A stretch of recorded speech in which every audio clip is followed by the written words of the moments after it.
Haleluya, haleluya. Salam saudaraku yang kekasih di dalam nama Tuhan Yesus. Saya senang sekali bertemu dengan saudara di tahun baru ini. Dan saya percaya tahun baru ini adalah tahun sukacita dalam setiap pribadi kita. Bahkan tahun ini adalah kita melihat kuasa Allah akan bekerja. Saya juga tidak lupa mengucapkan selamat tahun baru 2024. Nah, saya hari ini akan membaca firman Tuhan buat kita yang tertulis dalam Yohanes pasal 16 ayat 13. Tetapi apabila ia datang, yaitu Roh kebenaran, ia akan memimpin kamu ke dalam seluruh kebenaran, sebab ia tidak akan berkata-kata dari dirinya sendiri, tetapi segala sesuatu yang didengarnya, itulah yang akan dikatakannya, dan ia akan memberitakan kepadamu hal-hal yang akan datang. Saudara yang dikasihi Tuhan, ketika seseorang berada bahkan dipimpin oleh Roh, saya percaya orang itu adalah berjalan menurut dengan kebenaran. Orang pasti senang kalau dipimpin oleh Roh. Kenapa? Karena orang yang berjalan dalam Roh itu pasti hidupnya menjadi berkat, pasti hidupnya menjadi kesaksian bagi banyak orang. Maka dikatakan di sini, tetapi apabila ia datang, yaitu Roh kebenaran, ia akan memimpin kamu dalam seluruh kebenaran. Banyak orang berkata saat ini, saya dipimpin oleh Roh. Banyak orang berkata, saya dipenuhi oleh Roh. Banyak orang berkata, saya sudah berbahasa Roh, saya sudah bisa bernubuat. Tetapi saudaraku dikasihi Tuhan, orang tertentu belum tentu hidup dalam kebenaran.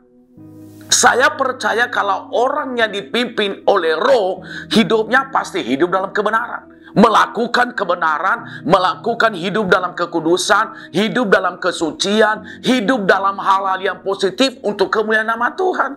Makanya hari ini saya memberikan judul perenungan saya ini, dipimpin oleh Roh Kudus. Banyak di dalam Alkitab orang-orang yang dipimpin oleh Roh Kudus. Stefanus dipimpin oleh Roh Kudus, Paulus dipimpin oleh Roh Kudus. Apa yang terjadi? Mereka benar-benar hidup dalam kebenaran. Mereka tidak menyimpan, mereka tidak menyakiti, mereka tidak mengecewakan. Bahkan mereka mempersembahkan hidup mereka kepada Tuhan. Kenapa? Karena mereka dipimpin oleh Roh Kudus. Nah, begitu juga di dalam kehidupan kita. Kalau kita berkata, saya dipimpin oleh Roh Kudus, saya percaya saudara tidak hidup dalam sakit hati. Saya percaya tidak hidup dalam kekecewaan. Saya percaya tidak hidup di dalam kepahitan. Saya percaya tidak hidup dalam perceraian. Saya percaya tidak hidup yaitu saling menyakiti dan mengecewakan. Tetapi saya sangat percaya saudara dikasihi Tuhan, orang yang dipimpin oleh Roh Kudus adalah hidupnya selalu menyenangkan hati Tuhan. Nah, yang menjadi pertanyaan bagi kita, apa kerinduan orang yang dipimpin oleh Roh Kudus? Yang pertama saudara dikasihi Tuhan, yaitu kerinduan untuk merenungkan firman Tuhan. Katakan bersama dengan saya, merenungkan firman Tuhan. Orang yang dipimpin oleh Roh Kudus ada kerinduan yang sangat dalam. Berarti kalau dia tidak membaca firman Tuhan, ada yang kosong di dalam kehidupannya. Dia sangat rindu, dia sangat senang bergaul dengan firman Tuhan. Orang yang rindu itu berarti saudaraku, apapun dia kerjakan demi tercapai kerinduannya itu. Seperti begitu dalam kita, kalau kita dipimpin oleh Roh Kudus harus ada kerinduan bagi kita. Nggak ada hambatan apapun yang mengganggu kita. Kita berkata, saya rindu merenungkan firman Tuhan. Masalah apapun, penyakit apapun, dihina apapun, tetapi karena ada kerinduan bagi kita, kita tidak jadikan hal itu saudara dikasihi Tuhan untuk kita tidak merindukan kebenaran firman Tuhan. Orang yang merindukan firman Tuhan, dia baca firman Tuhan setiap hari, dia renungkan dari hari ke hari. Itulah orang yang merindukan firman Tuhan. Nah, saudaraku dikasihi Tuhan, itulah orang yang dipimpin oleh Roh Kudus. Yang kedua, apa kerinduan orang yang dipimpin oleh Roh Kudus, yaitu dia memahami bahwa Alkitab itu tidak ribet. Alkitab nggak ribet. Kenapa? Apa yang tertulis dalam firman Tuhan itu, yaitu menuntun kita supaya jangan ribet.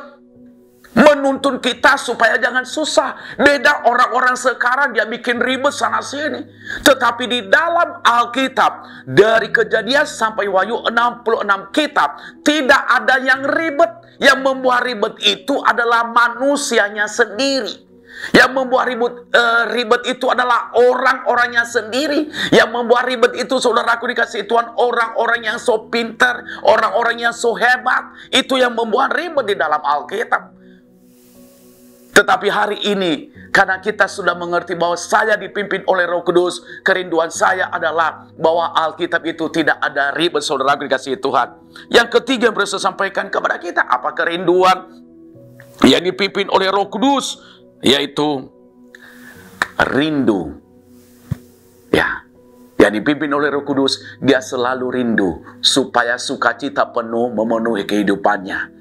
Ada kerinduan sebenarnya kalau kita dipimpin oleh Roh Kudus, yaitu supaya sukacita terus berlangsung di dalam kehidupan kita. Bukan hanya hari ini, tetapi sampai hari esok. Saya percaya di tahun ini kalau kita memiliki ini, kerinduan saudaraku untuk tetap sukacita. Saya percaya apapun yang kita kerjakan, apapun masalah kita, apapun pergumulan kita, saya percaya saudaraku dikasih Tuhan, kalau kita dipimpin oleh Roh Kudus, kita tetap bersukacita di dalam Tuhan. Kita tetap sehat di dalam Tuhan. Kenapa? Karena kita dipimpin oleh Roh Kudus. Dan saya percaya, biarlah ini menjadi kenyataan di tahun ini dalam setiap pribadi kita, dalam setiap rumah tangga kita. Sukses saudara, Tuhan Yesus memberkati.